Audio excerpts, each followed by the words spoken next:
Merci de nous rejoindre sur Afro Info de 43 pour être informé de la situation sécuritaire de l'Est de la République démocratique du Congo. Mercredi 5 novembre 2025, nous allons nous rendre dans la province du Nord Kivu, plus précisément dans le territoire de Rutshuru, où les combats foragent entre les rebelles du M23 soutenus par l'armée rwandaise et les patriotes wazalendo du groupe SMC-FDP dirigé par le général autoproclamé Dominique Ndarouté. Depuis l'après-midi de ce mercredi 5 novembre, des violents affrontements opposent la coalition RDF M23 au Wazalendo du mouvement SMC FDP dirigé par le général autoproclamé Dominique Ndarouté.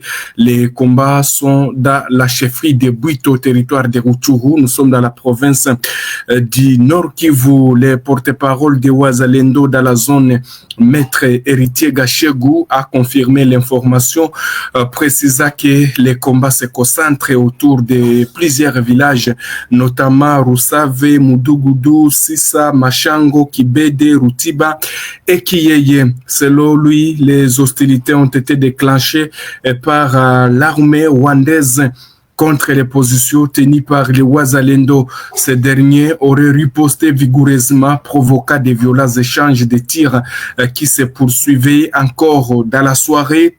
Les rebelles du M23 soutenus par l'armée rwandaise ont lancé l'attaque, mais nos forces ont répliqué avec détermination.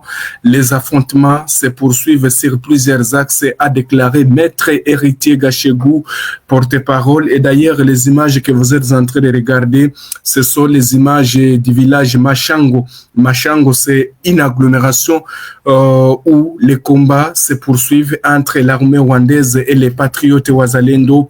Alors, il y a l'effet, qu'est-ce qui se passe là-bas? On nous signale qu'il y a des maisons qui sont en train d'être brûlées. Ce sont les maisons des paisibles citoyens.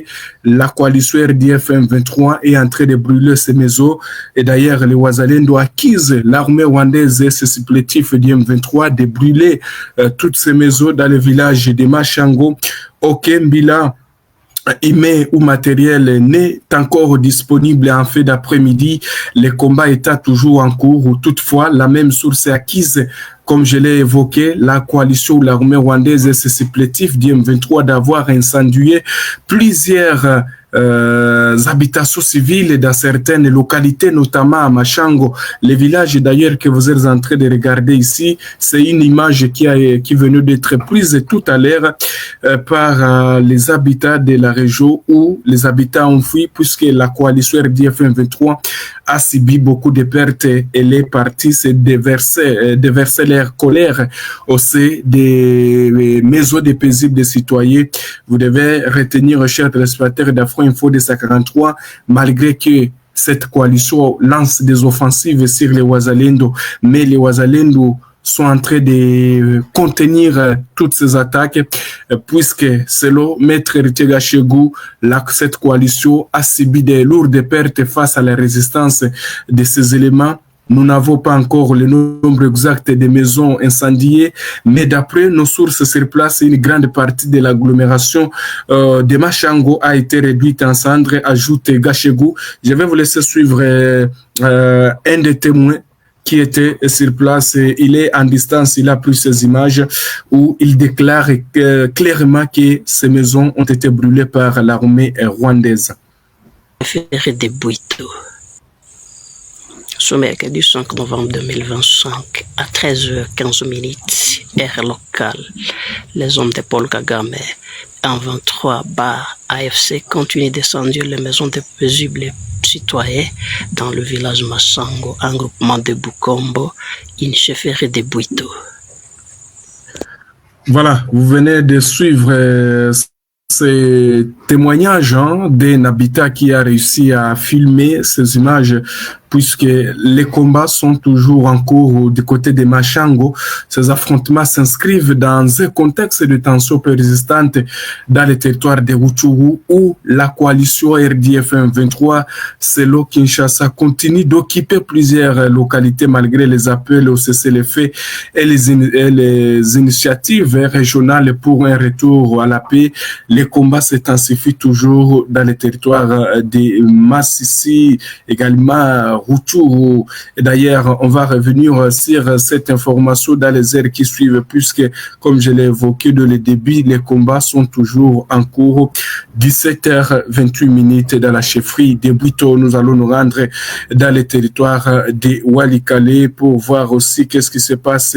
Vous devez retenir que le territoire de Walikale aussi est confronté à des combats toujours violents entre l'armée rwandaise et ce supplétif du M23 dans plusieurs localités. Alors, les habitants deviennent les premières victimes toujours de ces affrontements. Malgré les appels au cessez-le-feu, il y a toujours les combats. Les deux parties se trouvent du côté des Doha et les négociations se poursuivent. Jusque-là, selon une information relayée par RFI du côté des Doha, aucune avancée pour l'instant du côté des Doha. Vous devez retenir, chers téléspectateurs d'Afro-Info de 143, que plusieurs ménages qui ont décidé de regagner leur village dans le groupement Ikobo. Nous sommes en territoire de Walikale, au nord Kivu, en provenance du territoire de Lubero.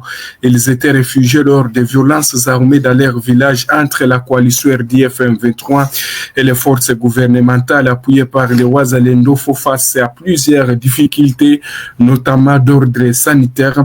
C'est retourné, localisé principalement à Misona, Kanune, Bunyakahindo, Busunzu, Mashuta et dans d'autres villages de ce groupement sont confrontés aux maladies d'origine hydrique, au paludisme selon leurs témoignages.